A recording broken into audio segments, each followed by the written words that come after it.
Hello, everyone. Welcome to Oxford News This Week. I'm Jim Hughes in solo this week. Some of the headlines that we'll be covering: small aircraft crashes near the Oxford High School this past week. We have free transportation services coming to a veteran near you. And also, we're going to introduce you to the class of 2024.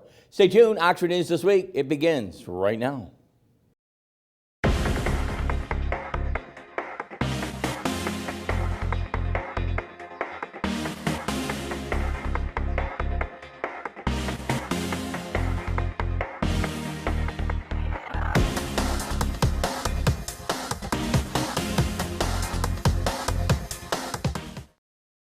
Thanks, everyone. Welcome back to Oxford News This Week. The Oxford Village Council is still waiting on a lighting installation in the parking lot, a site that was approved nearly 8 years ago. Do it from the beginning? Okay, no problem. It's okay. I kind of seen it in my pref. Here we go. Welcome to Oxford News This Week. The Oxford Village Council is still waiting on lighting installation in the parking lot site plan that was nearly approved 8 years ago. During the Oxford Village Council meeting of May 14th, Village Manager Joe Medore updated the rest of the council on the planned unit development parking lot at 32 East Burdick Street. Medore did say the village received a right-of-way permit request for an engineering company to run streetlight wiring underneath Stanton Street to the parking lot. Medore also made the comment that Village expects to have the company connect power to the street poles relatively soon. That does not mean that DTE will be out to install the poles themselves. DTE received an agreement and check from the Village on April 5th. Construction would not necessarily begin immediately after the Village receives the pole installation schedule. Although the parking lot at the site is finished, the lot remains closed until DTE installs the lights to illuminate the lot at nighttime. Parents of the 4 students who lost their lives in Oxford High School, the shooting, traveled to Lansing on Tuesday, May 21st, to ask the Michigan State School Board of Education to change policies. From WWMT, the news channel, they report that the discussion between the families and the board took about 2 hours. All 4 parents say nothing has been done in the 2.5 years since the tragedy. Over that period, Michigan governmental immunity has actually prevented the parents from seeking any information and accountability they demand from the Oxford High School. Several attempted civil lawsuits have been unsuccessful because the public schools is protected. The parental demands included mandating threat assessments, amending state-required emergency operation plans, to add penalties for failure to comply. Although the state school board did not make any decisions during the meeting, they did say they did recognize changes needed to be made. The state school board hopes to see more mandates regarding the threat assessment and management of the growing youth mental health crisis. A small aircraft carrying 2 passengers crashed near Oxford High School just by 4 p.m. on Saturday, May 18th. The 2 occupants, a student pilot and an instructor, were rescued without injury. Before the crash, the passengers reported trouble with their, quote, rough plane engine, end quote. The plane was a single-engine training aircraft belonging to Maven, an aircraft operator at Oakland County International Airport in Waterford Township. According to the officials, the plane took off from the airport and was planning to return after the student and instructor reported that they experienced engine trouble. Airport crews prepared for an emergency, but the plane never returned. Instead, it crashed inside the gravel pit near Ray and North Lapeer Roads, close to the Oxford High School. According to aviationsafety.net, the aircraft sustained unreported but apparent minor damage after the forced landing. The Oxford Downtown Development Authority has been nominated for 9 Oakland County Main Street Awards for its support for new business and contributions to the local economy, accessibility and improvements, and more. The Oakland County Main Street event is part of the Main Street Oakland County program, an economic development program for the downtown area with historic preservation philosophy in mind. Oxford is one of 27 Main Street communities in Oakland County and the returning and has been nominated for 9 of 11 awards possible. The nominations in the county, some awards include the Community Engagement of the Event Year and also the Event of the Year Award. Efforts for improved downtown visiting experience and the Business Innovation and Entrepreneurship Award, which recognizes the original and creative programs that transform the winner. Local Economy Downtown Development Authority will receive a $500 for each of the categories that they do win. The ceremony will take place on June 6th from 6 to 9 p.m. That will take place in Rochester.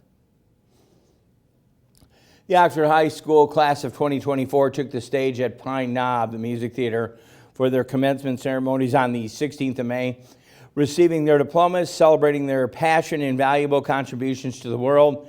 Nearly 400 seniors celebrated with family, fellow classmates, friends, and faculty. School officials and students who spoke at the ceremony emphasized the class resilience despite the challenges, strong leadership skills, and a positive influence on those around them. The valedictorian of this year's class was Sean Wilson, president of the Oxford National Honor Society, who will attend the Massachusetts Institute of Technology in the fall.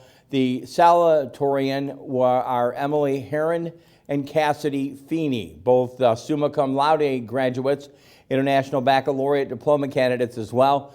2 students were also awarded more than diplomas this year. The recipients of the Oxford Cup are Sean Wilson, class valedictorian, and Heidi Allen, who helped save the life of another classmate injured in that tragedy at Oxford High School. Since 1930, the Silver Trophy has been awarded annually at the commencement to winners who exhibit proficiency in scholarship, friendly social qualities, and superior school citizenship. Congratulations to all the Wildcat graduates. Good luck in your exciting next chapter in your life. The Oakland County is collaborating with the Smart Bus System to provide free transportation to local veterans beginning on June 1st. The Oakland County Veterans Ride on Us program will assist veterans, their personal care assistants, and widows and widowers through a free door-to-door bus service called Pilot Program.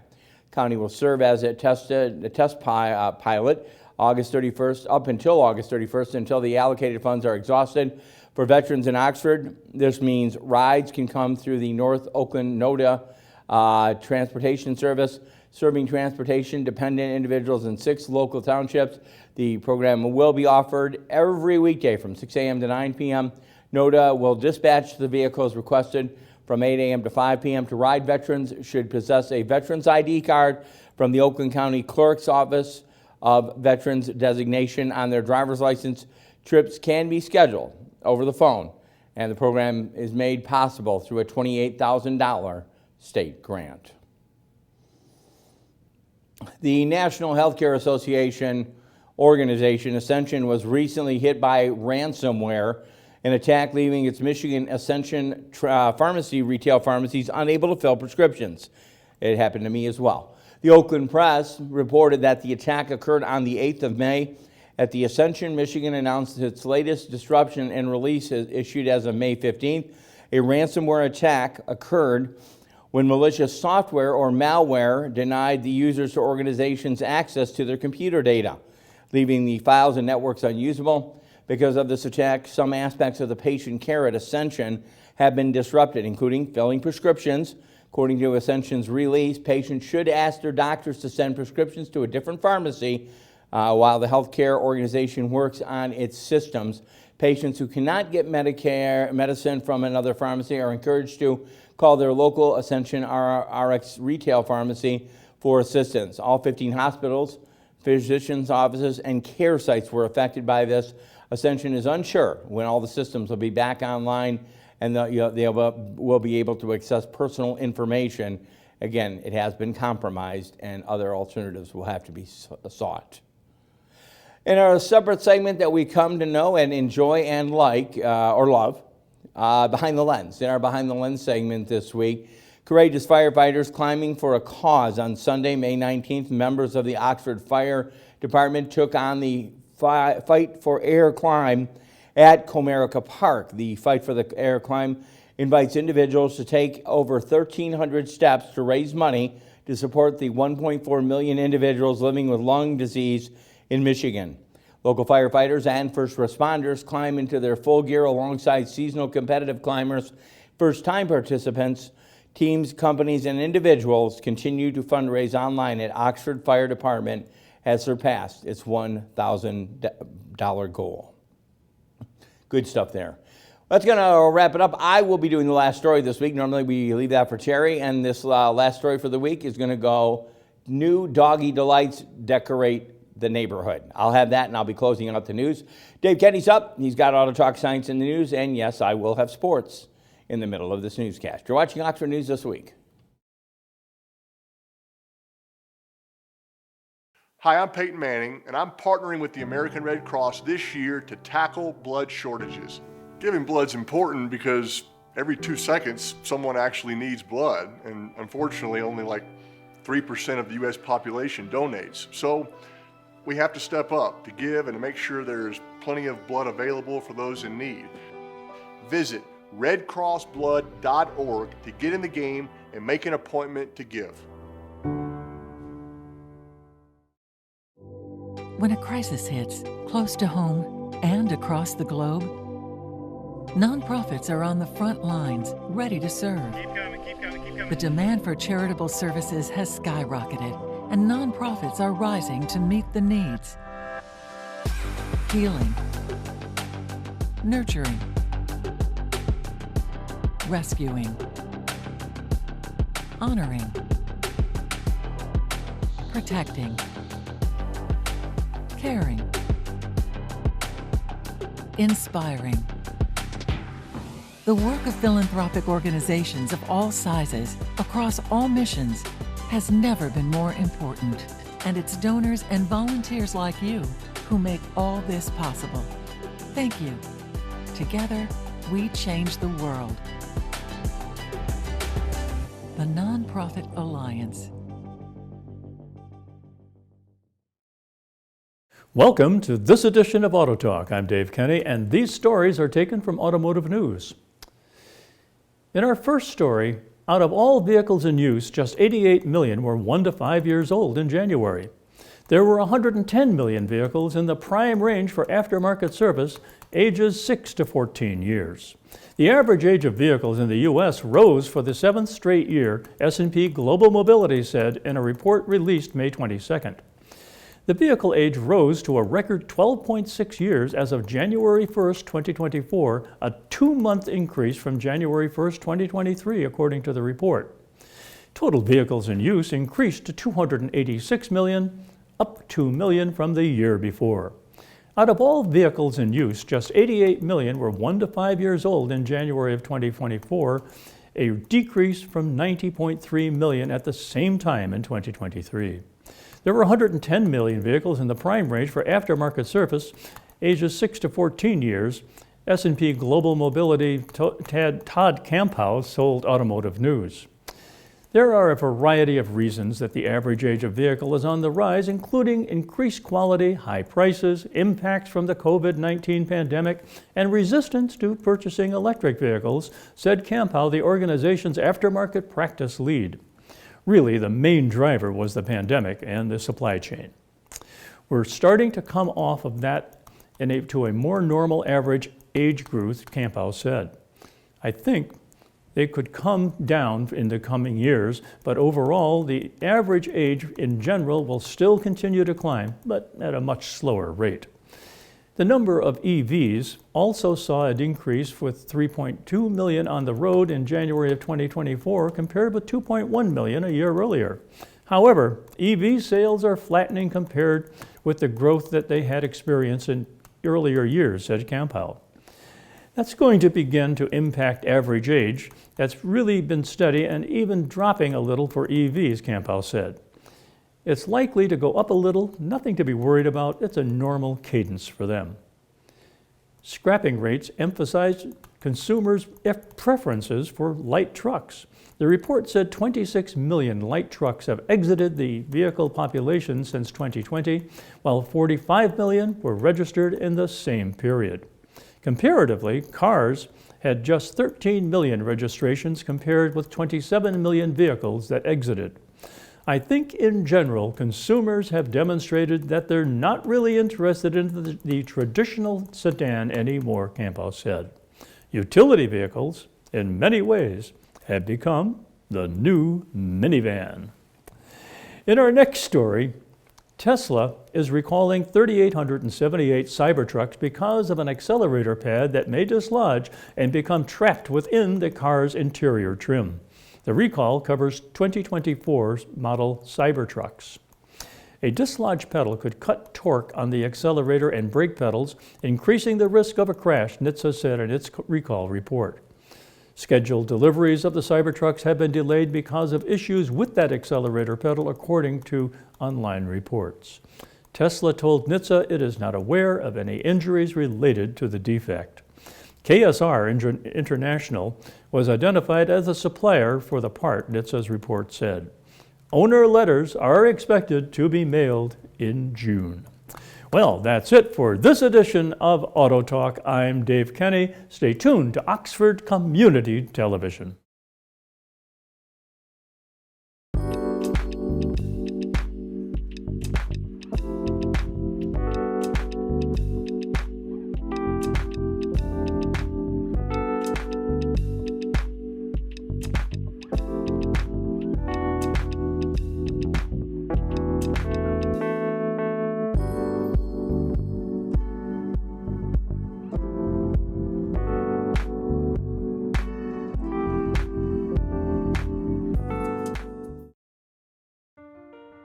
My son Ian was diagnosed with a brain tumor at the age of 16 months. The outlook was pretty rough. We had no hope until St. Jude rescued us. I mean, they saved him. But then it turned out he had a second cancer. To this date, we are 12 years into this journey, and from day one, we've never once seen a bill. It gave us the peace of mind to know that we're there with our son, and we're gonna beat cancer together. Now, he is doing really, really well. He's alive because of what St. Jude has done. He's here because of the doctors who came before, their blood, their sweat, their tears, of every day being in that hospital, the knowledge that has been accumulated and shared with everyone else around the world. This is how we get rid of this, how we help kids beat cancer all over. It's the future. Back with you on Oxford News this week, time for Oxford Sports. Oxford High School graduate Brady Carpenter helped the Saginaw Valley State University Cardinals to their first regional championship in school history. The Cardinals baseball team defeated Ashland 11-7 to bring their wins to 41, the highest number in program history. Although Carpenter was not on the roster for that May 18th game, the outfielder has been batting an average of .455, has 10 plate appearances with 3 runs and 1 RBI. The Cardinals held the number 1 seed in the Division II Midwest Regional going into the May 18th game. Their 41-16 record takes them to the NCAA Division II Midwest Super Regional for the first time in program history. Congratulations to Wildcat Brady Carpenter.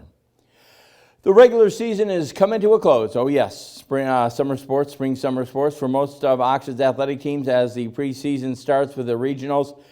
Before they reach to the end, to recap some of the scores around the area, the Oxford girls soccer team closed out their OAA Red League play and with the home game versus Bloomfield Hills on May 14th. The game was also senior night. 5 players were recognized for their contributions to that team. The Blackhawks came back from a second half deficit to end the match at a 3-3 tie. Then on to May 20th, the girls ended their regular season with a 1-0 road victory against Ontw. They also finished 10-6-2 and earned a number 1 seed in the playoff. Additionally, both varsity lacrosse teams concluded their season on May 15th. The girls made a valiant comeback effort and fell within a tight battle with Chippewa United 8-7. On the other side of the stick, the boys team put up a valiant fight and came out of the victory against Birmingham 8-2. The boys finished their regular season. That's 10-7, good record there. Good luck to all the Wildcat athletes and enjoy your summer as that's coming to a conclusion, spring and summer sports. Dave Kenny's got one more segment. I'll finish it out with the last story, and I'll be closing out this newscast. I'm Jim Hughes. You're watching Oxford News This Week. Last week, Brandon met a girl on a dating app. One day after work, he finally found the courage to ask her out. No answer. He started to panic. Was he being too pushy? Maybe it was too Hey, sorry I didn't respond. I was driving. I would love to go on a date. How does tonight sound? Brandon tried to play it cool, but inside he knew. A girl so smart, so responsible. She must be a keeper.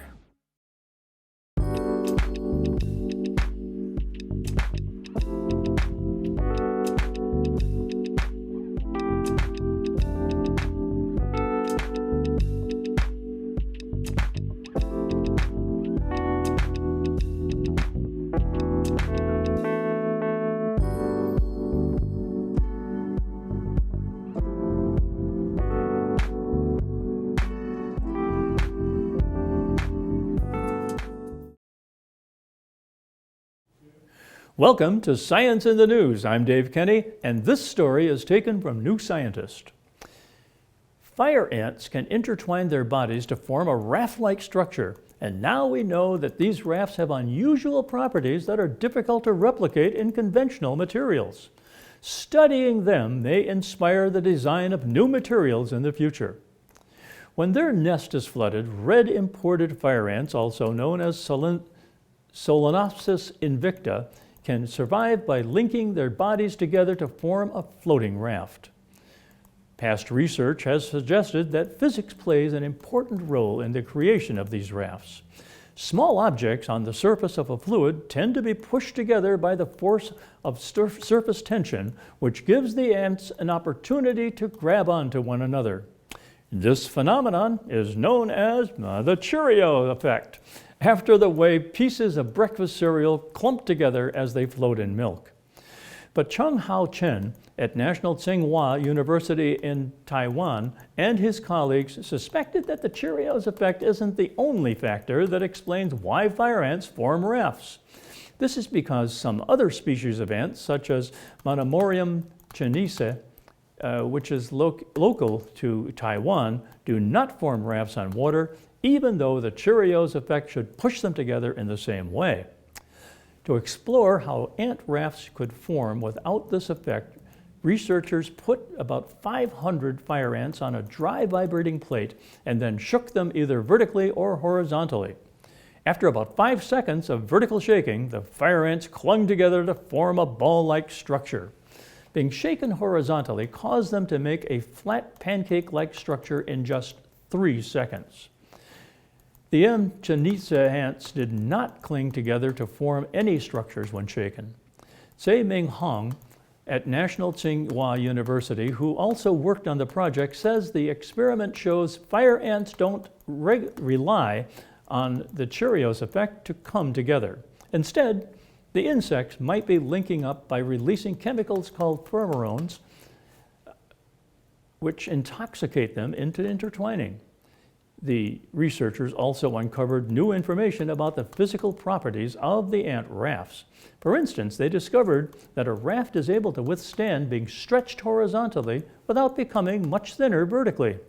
This highlights the importance of the structure being made of living creatures that can move around and constantly correct its shape, says David Hu at the Georgia Institute of Technology, who wasn't involved in the research. Hong says stretchy materials with this particular resistance to vertical thinning are very hard to engineer, so ant rafts could inspire researchers to develop new materials from moving parts.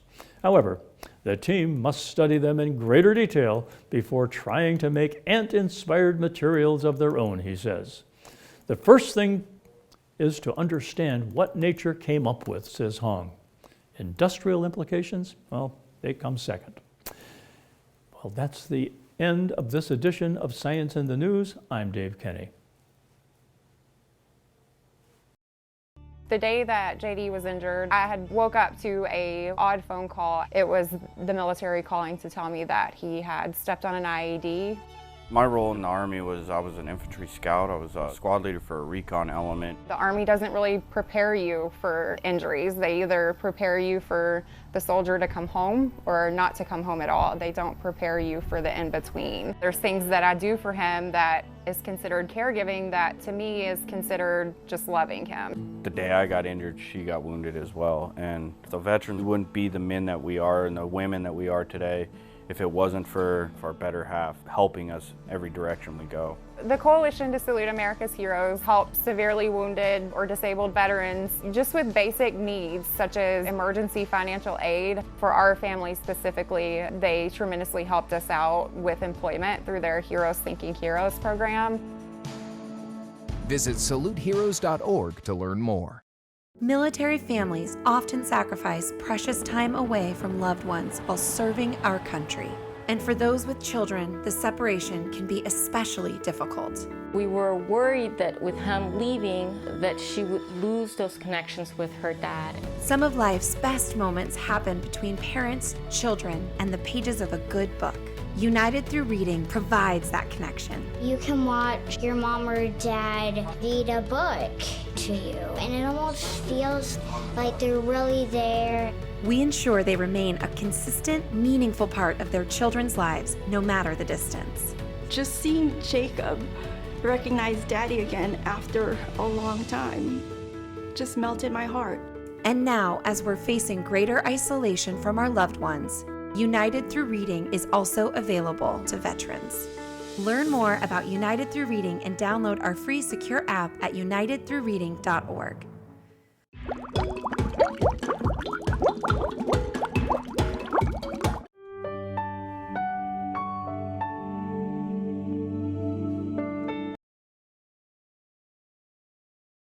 Welcome back. In our last story today, this week, new doggy delights. The Decorate neighborhood Oxford Township residents Jason and Allison Gorman have brought the Pause and Share house to Spesia Drive. The two-story contraption provides a donation site for the new gently used pet supplies. Anyone can drop off and pick up contents of boxes from leashes, toys to treats, and even blankets. Allison Gorman, one of the Pause and Share house creators, says people do not need to live on Spesia to use the box. She also indicates that pets are family and it's important to have a spot to help them. Pause Share House is dedicated to the memory of the Gorman two rescue dogs, 15-year-old Tucker and 17-year-old Pappy Cholulo, who both passed away in 2023. The couple still owns one dog, a teacup Chihuahua named Llama Jason Gorman. No, I think it's named Llama. And Jason Gorman crafted the lower portion of the house, and Oxford resident Dave Krausick constructed the top. The house's ribbon cutting ceremony took place on May 5th, and that's what a great cause that is, to help out our four-legged friends who are just part of our family. Anyways, that's going to wrap it up. I don't know what Terry's listening to in the car. She's not here this week, so hopefully she's listening to something good. I hope you guys have a great week. We're just going to close it all out here on this edition of Oxford News This Week. OCTV can be viewed on Spectrum Charter Channel 191, Channel 99 on the ATT Uverse system. Check us out on YouTube, Facebook, Rumble, Roku, and even the Fire Stick. If you have a show idea, maybe you'd like to volunteer here, OCTV can give our office a call at 248-628-9658. Very special thank you to the producer and director, Kyle Snage, our news writer extraordinaire, Allison Miller, also our programmer, Connie Miller, program coordinator, Dan Zweiss, station manager, who sometimes doubles as an anchor, our own Terry Stiles.